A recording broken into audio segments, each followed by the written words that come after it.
Good morning, good afternoon, and good evening, wherever you are and whenever this may find you. Welcome to the Did You Know Crypto Podcast. I'm Dustin, I'll be your host.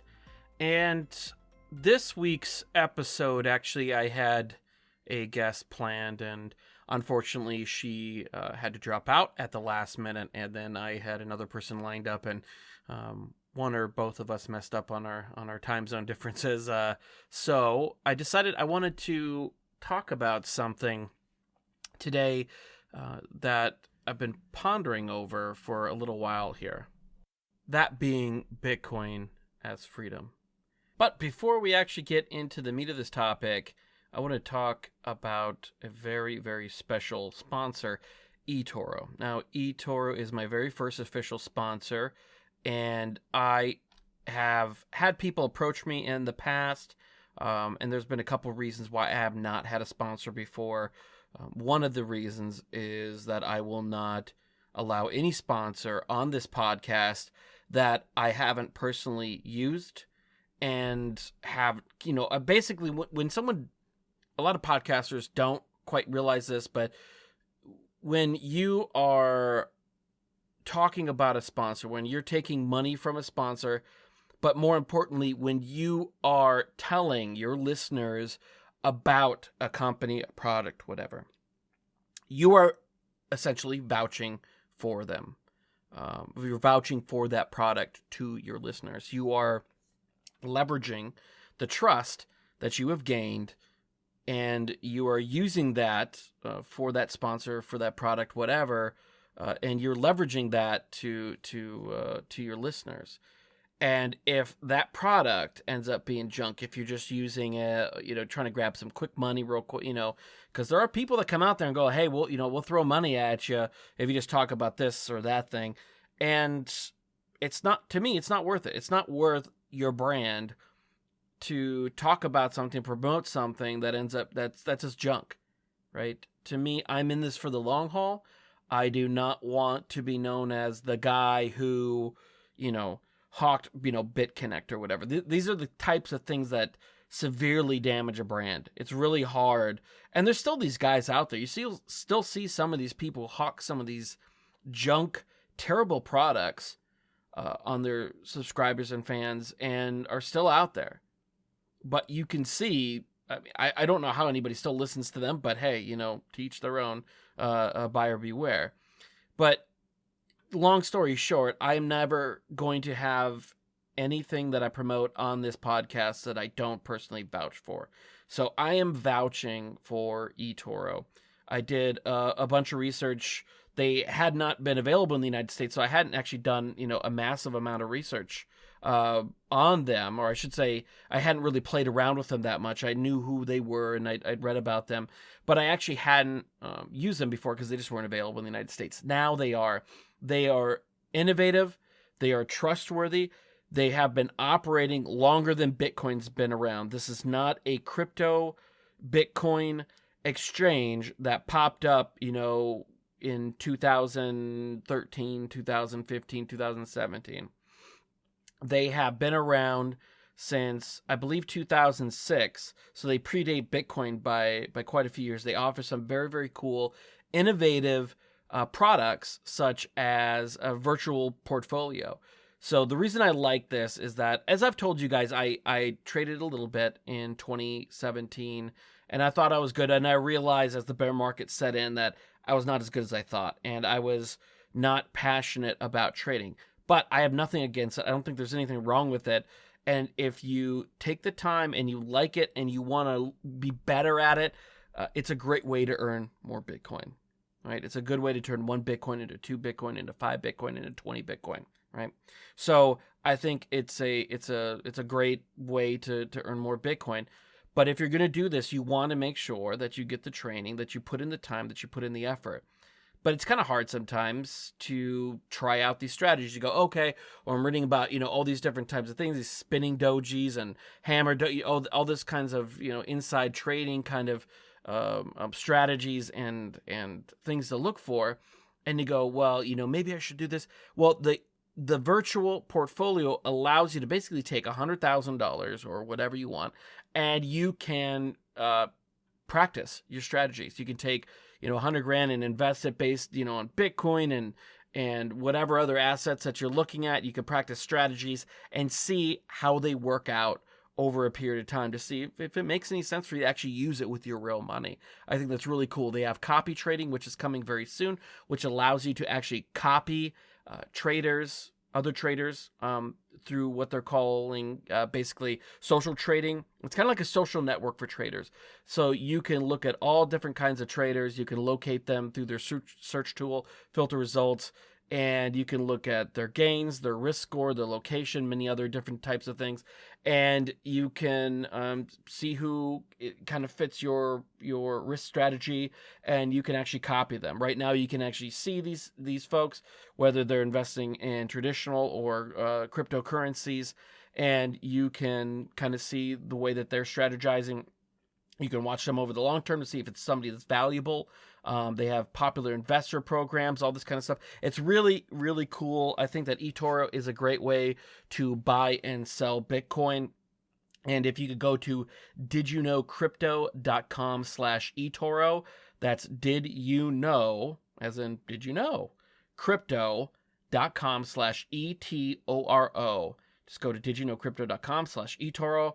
And the reason I'm asking you to do that is because that's how they know that you came through my link, right? If you just go to etoro.com, they're not going to know. And I'm glad that you're visiting the sponsor, but they won't know that it's coming for this podcast. So I'd really appreciate it if you went to didyouknowcrypto.com/eToro, gave them some love, sign up today, try it out. At the very least, just buy a little bit of Bitcoin there, practice with the virtual portfolio, and just learn and earn more Bitcoin over the long haul. We want to get more Satoshis every single day, every single year, every day into the future. So go to didyouknowcrypto.com/eToro. And the last thing I'll ask you to do is go over to iTunes and leave me a rating and review. That's a huge, huge help. I really appreciate all the people that have left 5-star ratings, all the people have left a written review. That really helps with people finding the podcast when they search for like Bitcoin podcasts and things like that. So without further ado, kind of let's get into the actual episode now that we're about 7 minutes in and I haven't really talked that much about the main topic of the day. So Bitcoin as freedom. I think that this is a very important aspect of Bitcoin.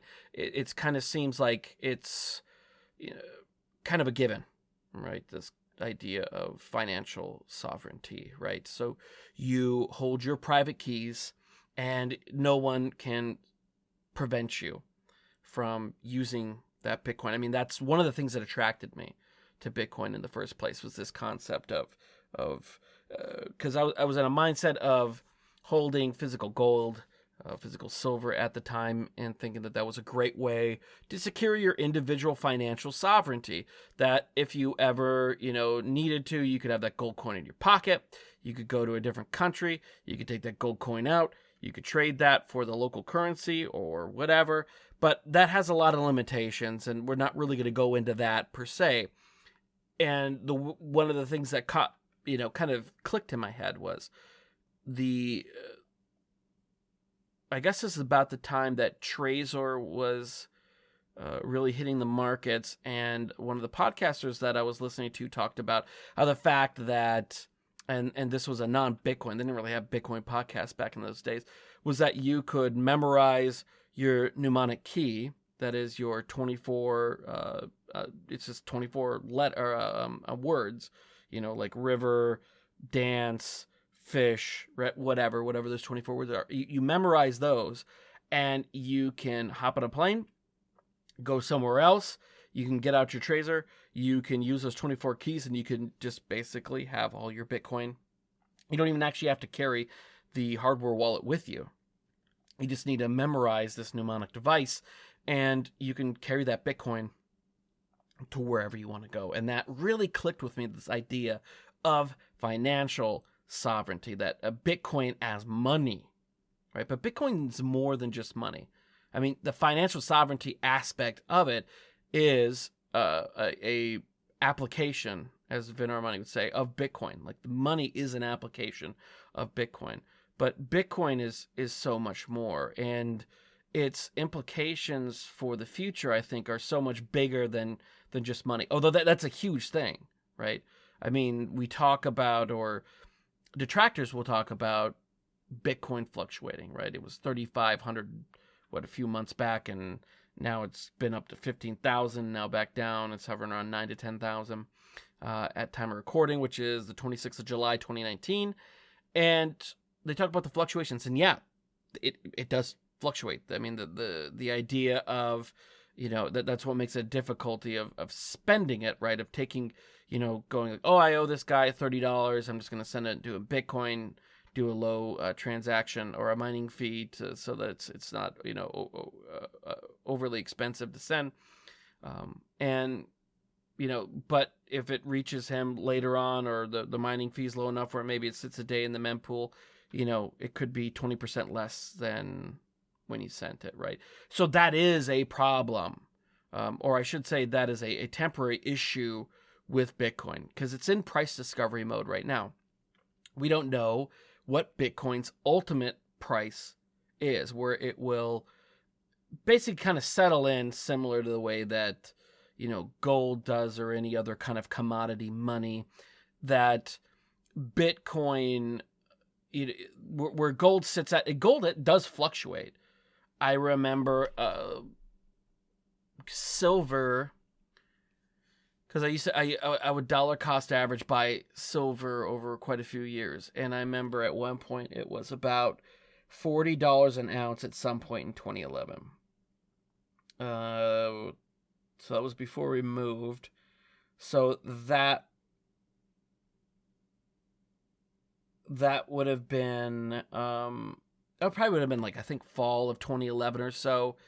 Anyways, it was about $40 an ounce for silver. And that was the peak. And that was kind of like the post 2011 recession peak and it dumped all the way down. And then there's also been a lot of stuff with JP Morgan manipulating silver prices and things like that, which they talk about there being malfeasance and the actors within Bitcoin. But then you look at, as Ben Hunt would say, the raccoons in the traditional market, those bad actors, and they're being fined more than Bitcoin's market cap. So when we're talking about these sorts of bad actors, like I don't see that really as being any different than any kind of, when money's involved, you're always going to have people who are going to try to get over on other people. That just is always going to happen. But Bitcoin's in the price discovery mode, and then silver's now back down to, I don't even know what it is today. I think it's probably, let's look here. Silver spot price today, it is $16.49. So that's not too bad. So $16.49, I think a lot of my averages were around $15 to $17 back in the day. But anyways, that's neither here nor there. And what I mean by price discovery is that any commodity is going to have ups and downs. And you look at, like silver is now down from its peak 8 years ago. It's still down over 50%. But nobody's going, oh well, silver. Obviously, it's still down 50% from its peak. It's just junk money. Blah blah blah. No one would say that.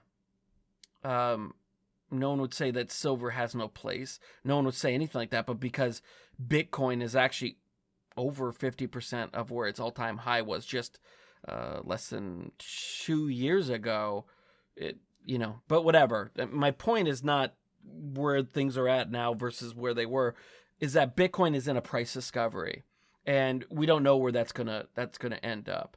But eventually it will find some equilibrium. Is that at 10,000? Is that at 100,000? Is that at 1 million? Is that 10 million? I don't think it's 10 million, but anyways, we don't know where that price is. And wherever that is, that's where the argument, the concept of, well, Bitcoin can't be offer financial sovereignty because it's so it has such wild swings, is not an argument. It's an argument if you're saying I want financial sovereignty for a year or two. It offers financial sovereignty because at the end of the day, I'm sorry I use that term, I hate that, you can take that Bitcoin and you can send it. Now, there are lists of OFAC now, which is a list of basically banned accounts. So you can't take a wire transfer from Bank of America or any European bank or pretty much any world bank that participates in what would be called civilized finance, and you cannot send it to someone who's in, let's just say, the Iranian government or specific individuals in the Chinese government or whatever that are on a kind of a banned list, right? They're persona non grata in the world financial, and a lot of them, I would probably agree. Someone like al-Baghdadi of ISIS, I don't think that they should, or I don't think that's a good idea for people to be able to send them money. Whether or not, when we talk about philosophically, whether or not it's any individual should be censored from any of this is a different question. But what Bitcoin does is Bitcoin is apolitical. Bitcoin is beyond politics. Bitcoin does not care, as we often say, or as a lot of people in Bitcoin say. Bitcoin doesn't care. Bitcoin doesn't fill in the blank, right? So Bitcoin does not make moral judgments. Bitcoin is neutral. When a transaction is sent, when UTXOs, unspent transaction outputs, for listeners that are not as well versed, let's just say if you send from one wallet to another wallet, right? If you send unspent transaction outputs from one address to another address, which is kind of generalizing how this works, Bitcoin does not care. The network does not care that where that Bitcoin, where those Satoshis came from and where they're going. All that they care about is that the person who signed that transaction actually had the private keys to those unspent transaction outputs to that Bitcoin. If you have the private key that allows you to send it, the network will recognize it. Depending on what mining fee you have set will determine when it gets accepted, all those sorts of things. The network cares about very little. It does not make moral judgments. All that it cares about is that you obey the laws, obey the rules of the network. If you try to double spend, Bitcoin makes a judgment and says no. If you try to do, as long as you are abiding by the rules, and there's very few of them, of the network, Bitcoin makes no judgments on it. Bitcoin itself embodies not just financial sovereignty, it also embodies freedom of speech.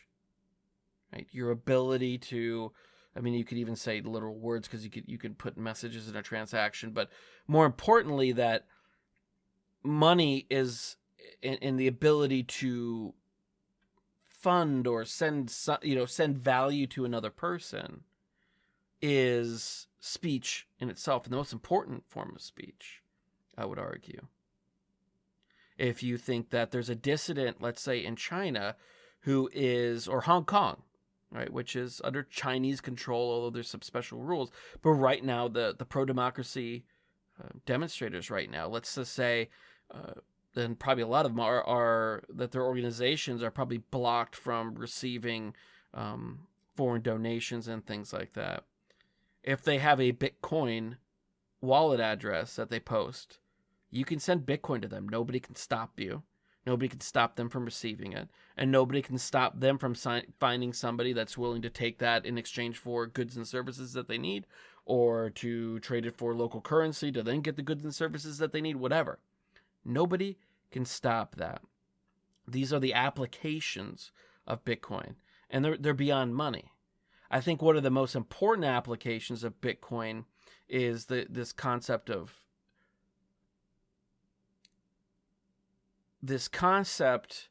of freeing the mind. Because what Bitcoin did was that Bitcoin broke that part of our minds that thought that the ability to have decentralized governance and a decentralized financial system was impossible. It broke that. I was just trying to look up, I paused for a second, and I was trying to look up the exact term. I'd appreciate if you know what this is, please feel free to DM me on Twitter or send me an email or whatever. I'd really appreciate it, because I can't come across it. I was just reading an article not too long ago where they were talking about the psychological concept that when someone does something that was previously thought impossible, you start to see a bunch of people being able to do it. So, right, I believe the example was the 1080. It's when you do 3 consecutive spins on a snowboard. So you go on the half pipe, which looks like a half a circle, and you gain momentum, and then you go up one side, and then you spin 3 times, come back down. So it was previously thought to be impossible. I don't know who the first person to do it was, so I apologize, whoever that individual is. But it was one of those things that everybody thought, oh, well, that just can't be done. And then somebody did it. And after that, a bunch of people started doing it. Doesn't mean that it's easy, right? If it was simple, everybody would be doing it constantly, and that would become the baseline. But what it did was it broke these societal, and now with the internet and the ability to transmit information, near instantly, worldwide mental barriers of what is possible and what is impossible, right? Because this flows right in with Arthur C. Clarke's third of his 3 laws, famous 3 laws, that any sufficient advanced technology is indistinguishable from magic. So if we go back far enough, anything that we have now, if you go back far enough, would be considered magic. If you go to somebody from the mid 1800s, and you were able to throw on, it's really not that expensive, any basic, I'm not saying anybody, whatever, right? But for basically under $1,000, you can get a Samsung S8 with a VR goggle set, and it's not anything special to most of us, just from what we're used to now. But you take that to somebody in the 1800s, they are not going to understand that is not some sort of, magic or some sort of witchcraft or whatever, depends on how far back you go, right? So all these sorts of things that we live today would be considered magic a long time ago. A lot of these things that we live as normalcy today would have been considered impossible. The idea that, not to belittle other, people in Western countries that are, having hard times, that, they're at the lower end of the socioeconomic spectrum, they're blue collar workers or whatever, not belittling your plight and if you've fallen on hard times or anything like that. But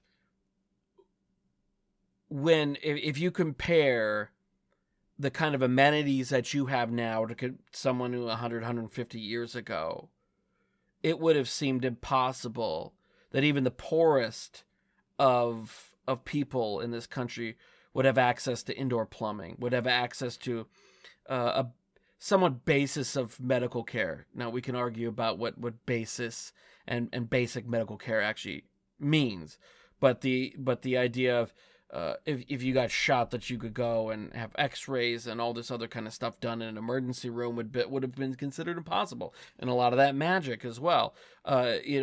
Things like the ability to travel hundreds of miles in one day, and it not really being that big of a deal.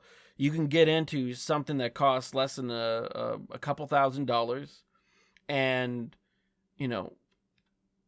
with a like a Toyota Yaris, you can have with probably about $50 to $100, which would probably be 2, 3, 4 days wage. You could travel a couple 100 miles in a day.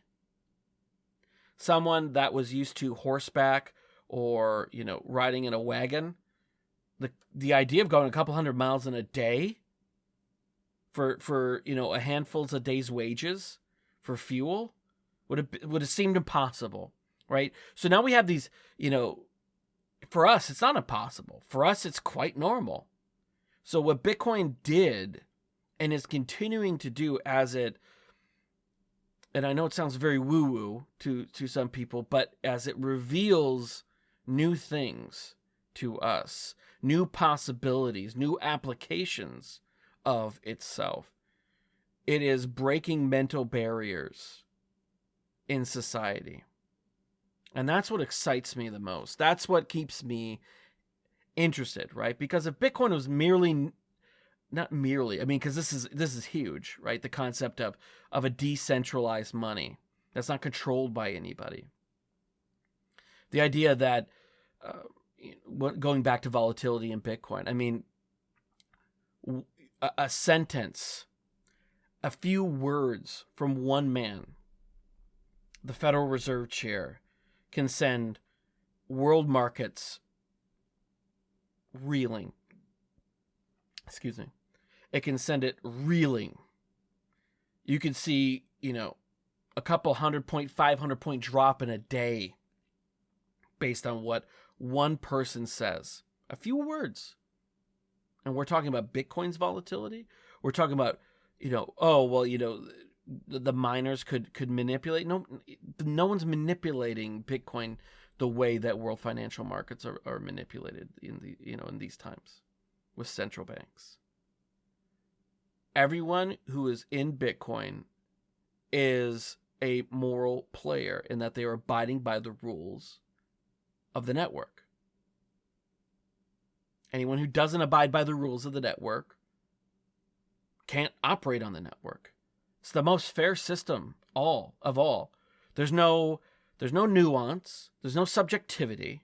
There's no, this guy was a friend with this guy and he went to Yale with him, so he got his son in and he was able to manipulate the network. No, there's none of that. Bitcoin does not care about your connections, does not care about your family origins. It does not care about how many senators your dad knows. It doesn't care if you grew up dirt poor or if you grew up the richest person in the country. All it cares about is if you abide by the rules. So when the financial part is extremely important. But what keeps me interested is the way that we are finding new applications that are being continually revealed, right? That we're finding, and not necessarily Bitcoin as a as a network, but just the mental barriers that what it can do breaks in our minds. The ability for, you're seeing, communities able to operate unto themselves if they want to, using nothing but Bitcoin if they want to. I think that Bitcoin is going to be looked back on, and it's the reason that I have continued to be involved in it, like I said, is because I think that it is going to be looked back on in, 20, 30, 40, 50 years as just being this major turning point in history. I think that we are at a fulcrum in history. Bitcoin is a major part of that, but not the only part. I mean, every generation always thinks that they're that they're special, and no other generation has had, this occurring, right? And there's been some that have been like that, right? Probably the generation saw the Industrial Revolution, the generations that saw, major cities being, built in the Fertile Crescent. The proliferation of the written word via the Gutenberg printing press, the Enlightenment period, these sorts of things. But I think that Bitcoin represents one of the major parts of this fulcrum in history that we find ourselves in. We're at the turning point of realizing artificial intelligence, of automation, all these sorts of things. It's this conflagration of, I don't know if probably I'm dating myself a bit, but like the perfect storm of all these rapid technological advances. And we are going to look back, and generations in 100 years are going to look back and go like, wow, how could these people not realize what was going on and where things were going to go from there? I mean, we do when we look back at, these old newspaper articles. I love reading these where we read about, there's opinion letters in the newspaper worrying that kids were reading books, too many books, that they weren't taking time to look around at nature because they had their heads in a book, right? Or that, kids were taking, they were taking too much time, whatever. There's always these concerns and these things, and you go like, well, no, that's not a bad thing. It's a good thing. I mean, literacy is a great thing. I mean, when you look back at the Luddites who were trying to smash, who wanted to smash the machines of the Industrial Revolution, and have there been negative aspects of it? Yeah, there's always trade-offs. There's always a trade-off. There's no advancement, technological or otherwise, that is not going to have a yin to the yang. You're always going to have something that you give up to gain the other thing. What those are going to be for the advancements that we're seeing, what those are going to be for implementation of Bitcoin and its various applications in society, we have really yet to see. We can guess. But I think that what Bitcoin represents, more so than automation or AI or anything like that, is this idea of freedom for the individual and their ability to chart their own course. Because when you control your own money, when you control your own mind, when you are able to interact freely, well, that's a game changer. It's a game changer for despotic regimes trying to use the power that they have on the financial system to be able to inhibit individuals' ability to speak with each other, to support one another. Or in the past, you could do that. Or in the past, you could do that very easily. Whereas now, all you really need is a way to connect up with the internet or some sort of mesh network or receive a satellite signal, and you can have financial freedom. I'm very excited to see where this goes. I'm very excited to see where Bitcoin takes us. And I'd really love to hear your thoughts on where you think this is going to go. So feel free to reach out. Go to Facebook, Instagram, go to Twitter. I interact mostly on Twitter, just because I like the layout. I like the ability to interact a lot better than the way Facebook's interface is. But I'm up on all those platforms. You can find all of the different ways to get a hold of me, whether it's email, Twitter, anything like that, at didyouknowcrypto.com. That's didyouknowcrypto.com. Feel free to go on there, follow me, DM me. DMs are open. You can email me or message me at any time. I'd really appreciate it if you go over to iTunes, once again, leave a review, and also head over to didyouknowcrypto.com/eToro to check out eToro, my first official sponsor. Show them some love, sign up, try it out.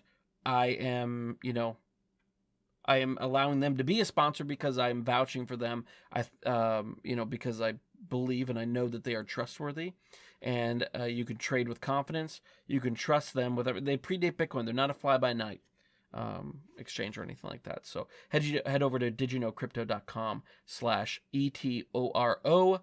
That's eToro. didyouknowcrypto.com/eToro. But most of all, I'd like to thank you for listening, for subscribing.